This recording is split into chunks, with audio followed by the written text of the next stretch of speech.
¿Qué tal? Estamos aquí con Miguel Ángel, candidato del PAN a gobernador del estado de Jalisco. ¿Por qué votar por ti? Bueno, soy una persona que tiene ya un recorrido por diferentes espacios de responsabilidad. En ese sentido, soy una persona que tiene experiencia. Pero más que tener la experiencia, tengo una identificación muy clara de los muchos problemas que tiene este estado de Jalisco. Empezando por el tema de la seguridad, siguiendo por el tema de corrupción, que está asociado casi siempre o casi nunca van juntos estos dos, van separados estos dos temas. El abandono de las instituciones de salud, el abandono de las carreteras y caminos, el abandono de la inversión en obra educativa, me parece que son razón suficiente como para decidirse a intervenir en política. Pero además... ¿Tú ya estabas en política antes de participar como candidato? ¿En qué estabas? ¿En qué te desempeñabas? Mira, yo he recorrido diferentes campos.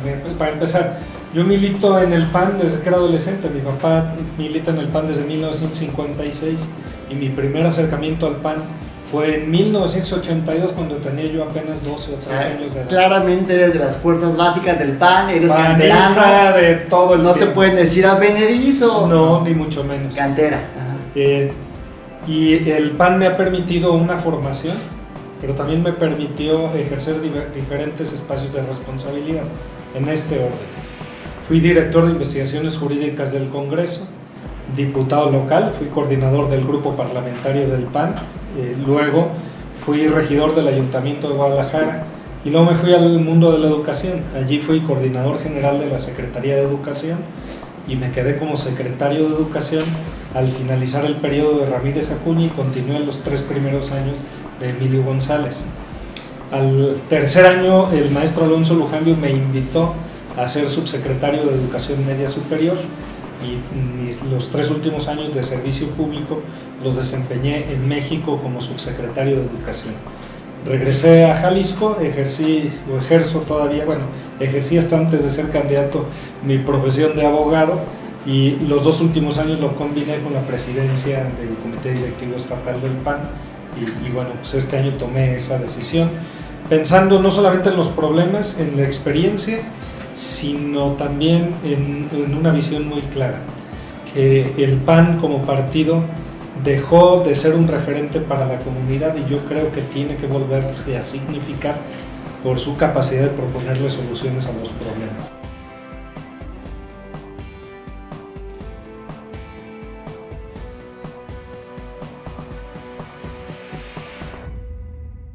Educación número 1, seguridad número 2, número 3, salud.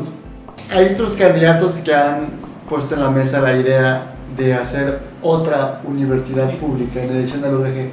¿Tú apoyas esa moción o no? Esa está dicha por 2 personas que no conocen el mundo de la educación. Tienen nombre y apellido. Uno es Carlos Lomelí y otro es mi tocayo Miguel Castro, pero con todo el respeto para ellos digo lo siguiente: si tu tasa de graduación de prepa es menos del 40% y tu tasa de matriculación en la universidad es del 38%, no es un problema de crear nuevas universidades, sino es un problema de aumentar la graduación de la prepa. Lo que necesitas es lograr que la mayor parte de tus jóvenes terminen hasta la preparatoria, que más de la mitad de tus jóvenes o casi todos tus jóvenes terminen por lo menos la prepa y luego discutimos si se hace necesaria una nueva universidad. ¿Tú estarías a favor de que el Poder Judicial tenga autonomía hacendaria, de que en la Constitución del Estado se señale que el Poder Judicial tendrá su propio presupuesto para que así no dependa del Poder Ejecutivo? No, yo creo que el presupuesto del Estado es uno solo.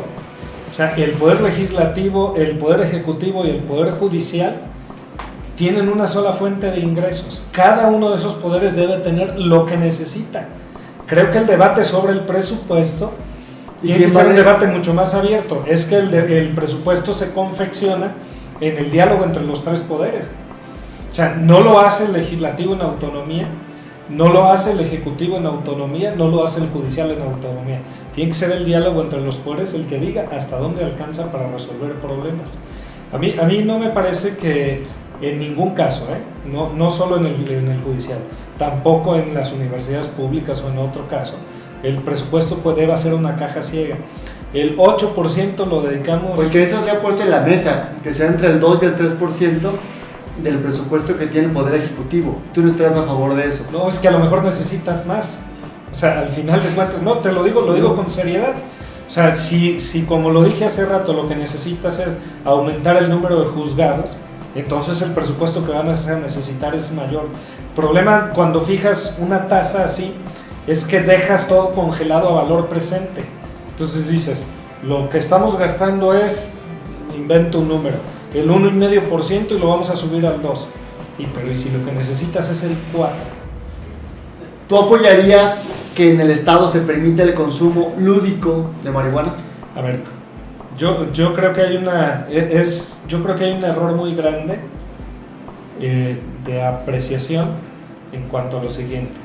Que normalmente se dice, y se dice muy equivocadamente, si se legalizan esas drogas, va a bajar la violencia en México. Y yo digo, a ver, no. El debate sobre la legalización de la marihuana o de otras drogas no es un debate sobre seguridad pública. Es un tema de salud. Es un tema de salud pública. Entonces discutamos en el ámbito que le corresponde. ¿Pero no crees tú que incide en el tema de seguridad? No incide. Dicen los que están a favor que el primero que se va a oponer a esa legalización es el propio narcotráfico, porque les estás quitando una fuente de ingreso. Sí puede ser, pero yo no he visto a uno que habiendo sido narco luego abra tiendas de abarrotes o carnicerías o proyectos de innovación, no hacen Facebook, no hacen, es decir, migran hacia otros fenómenos criminales. Derechos de la comunidad LGBTIQ. Pues mira, adelante. Sí, o sea, tú estarás a favor de que en el Código Civil, porque es un tema local, se legisle de que homosexuales se puedan casar y adoptar. Bueno, nosotros, el PAN fijó muy claramente su postura desde hace casi 2 años exactamente, o poco más de 2 años, y la hizo pública, y el presidente del PAN era yo. ¿Qué dijimos en esto?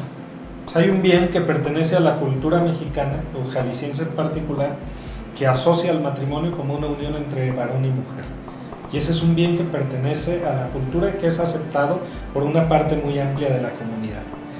Pero por otra parte, las uniones estables entre personas del mismo género o porque cualquier otra circunstancia vivan juntas, generan derechos que el Estado debe tutelar. Yo creo que debe haber esas dos cosas. O sea, respeto a un grupo amplio de la comunidad que ve en el matrimonio esa clase de unión y respeto a los derechos de las personas. A lo mejor es un asunto, si quieres ver, en el que el debate está sobre redundante alrededor de la denominación que deben tener esas uniones. Entonces, ¿sí la permitirás, pero bajo otro nombre que no sea matrimonio? Pues sí podría ser una, o sea, es una un tema solución. semántico. Es un tema semántico para mí. Algo que tú consideres que se haya hecho mal o que se dejó de hacer en ese sexenio y que por eso hubo transición.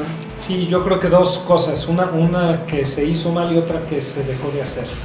Una que se hizo mal fue faltarle el respeto a la comunidad.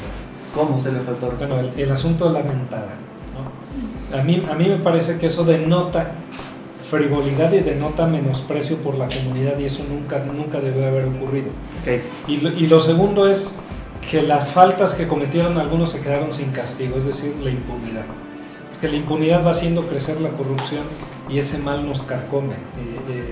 Yo creo que nunca debimos de haber dejado... ¿Hubo impunidad en ese sexenio? Sí, pues yo creo que en general la ha habido en México y en Jalisco, pues prácticamente son contados con la mano los casos de corrupción que han sido resueltos en favor de la comunidad.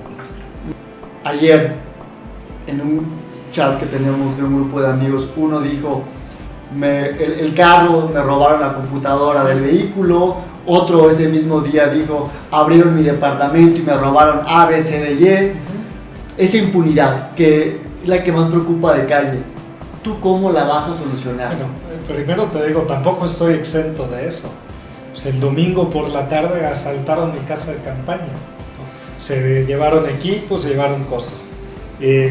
Y bueno, esa impunidad tiene que ver con que luego escuchas al secretario general de gobierno declarar: no, miren, es un robo común, y ya, se cierra el expediente.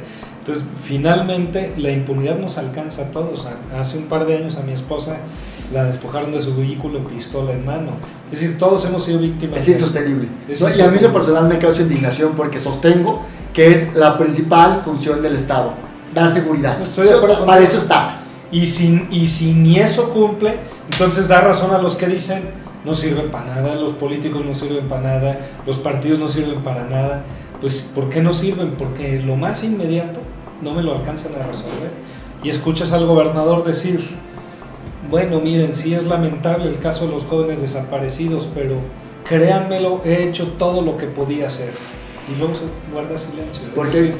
Es decir, ya no se me ocurre más. Ya no tengo más elementos como para responder. ¿Qué harías tú? Bueno, primero porque a mí me indigna de la misma manera que al ciudadano común, que he sido también víctima de eso. Pero en segundo lugar, porque denigra una actividad a la que yo me he dedicado pues prácticamente toda mi vida. O sea, yo creo en la política como capacidad de gestionar bien común y de hacer respetar la dignidad de la persona. Quienes no miran las cosas de esa manera y la ven como posibilidad de tener más o de imponerse sobre los demás o de someter a los demás, pues lastiman esa manera que yo tengo de apreciar las cosas y lastiman mi honorabilidad, mi honra, mi reputación. Es como si aquel que dice todos los abogados son ladrones porque a alguno le tocó así y en ese nos sentimos ofendidos todos, ¿no? Cada vez menos. Cada vez menos. Se estaba haciendo la piel más gruesa. Ah, claro, pero no tendría por qué ser así. No tendría por qué Entonces, yo no he hecho un patrimonio que sea inexplicable. Mi declaración 3 de 3 está ya a la vista de todos y pues no se compara lo que tengo con lo que tienen muchos otros. Segundo, creo que la corrupción está costando en este momento vidas humanas. ¿A qué me refiero? Bueno, si llega hipotéticamente, no vas a creer que es un caso real, que el gobernador del estado nombrara a una persona que no tiene capacidad para ser secretario de salud y que este hombre, luego de dejar el cargo, se apareciera en la Riviera Maya gastando, apareciendo como el que más gasta en la noche, y que este personaje hubiera generado un daño de 3,000 millones de pesos al patrimonio de todos los jaliscienses, y que por esa causa no tuviéramos medicinas en los hospitales, ni material de curación, ni médico, y que esa falta de material de curación de médicos o de medicinas hubiera repercutido en la pérdida de una vida humana, pues entonces estamos hablando de que esa corrupción o esa negligencia pues es criminal y merece ser castigada. Primero, pues tenemos que invertir el doble del presupuesto que estamos gastando en seguridad. ¿Y a qué le vas a quitar? ¿Por qué? Bueno, ahorita te digo a qué le quitamos, pero primero justifico por qué. Que tenemos la mitad de policías por cada 1,000 habitantes que tiene el Distrito Federal, porque tenemos la cuarta parte de agentes del Ministerio Público que tiene Chihuahua, porque somos el estado número 28 en agentes del Ministerio Público por cada 1,000 habitantes, porque el Instituto Jalisciense de Ciencias Forenses se nos quedó chiquito, no tiene capacidad de responder, porque falta un buen centro de inteligencia criminal y un enfoque basado en la inteligencia, porque faltan más números, más jueces, están saturados los sistemas de justicia, porque faltan policías especializadas, y todo eso cuesta dinero. Entonces tenemos que invertir de 6,000 millones de pesos que estamos gastando ahorita, al menos 12,000. 6,000 millones se gastan en seguridad. Pero cuando dices seguridad, ¿te refieres a la Secretaría de Seguridad Pública, o a la Fiscalía General, pues ahora, ¿no? Okay. Que es todo el esquema: prevención del delito, investigación del delito, procuración de justicia, reclusorios, servicios periciales, todo el conjunto de cosas. Ahí se van los 6,000 millones que refieres. Yo digo que necesitamos al menos el doble. ¿De dónde? Bueno, pues hay que priorizar el gasto, volver a reconvertir las prioridades de gasto. Porque 300 millones de pesos en publicidad del gobernador me parece un exceso, o del gobierno del estado, me parece un exceso. Miguel Ángel, te agradezco muchísimo. Ya el equipo de producción del candidato está como a 2 nanosegundos de entrar a cámara y ¡ah! Oye, con algunas películas viejitas, un bastón que te sí, no, así ya lo veo venir. Miguel Ángel, te agradezco muchísimo tu tiempo. Espero después haya oportunidad donde tu equipo de producción sí te permita tomarte una copa aquí en Navarra. Y nos vemos el 1 de julio. Gracias. Muchas gracias. Ah, ok.